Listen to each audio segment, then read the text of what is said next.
Ablas ben yanlışmış bu mu? Çene bir bula bu çeyleri böyle rampa.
Dürüm. Lan güzel. Güzel kayıtlı.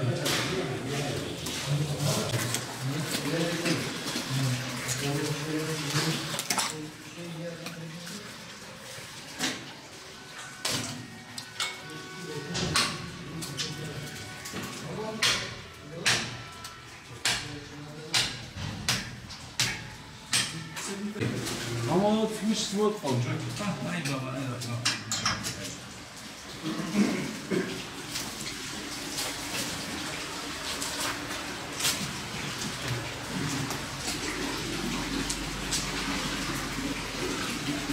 Hocam sen bir dakika.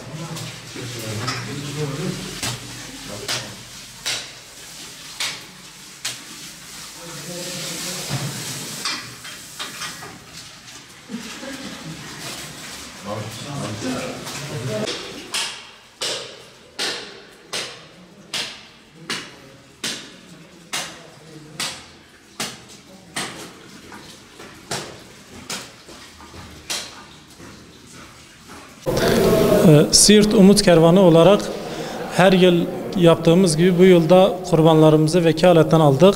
Bu kestiğimiz kurban etlerini üye ve gönüllülerimizle beraber 200 tane yetim ve muhtaç aileye dağıttık. Bundan dolayı hayırseverlere teşekkür ediyoruz. Allah-u Teala kestiğiniz kurbanları kabul buyursun inşallah.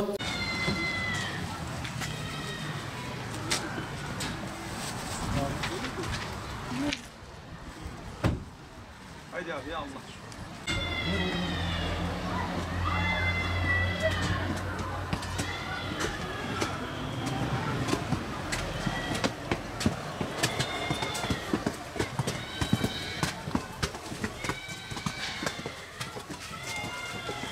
Aleyküm. Yavrum. Yavrum böyle boş ya. Allah'ısınız. Biz Umut Kervan'da gelmişiz. Set getirdik. Sizlere de abla. Allah razı olsun. Allah razı olsun abla. Abla dua edin inşallah. Allah razı olsun. Allah razı olsun inşallah. Rabbim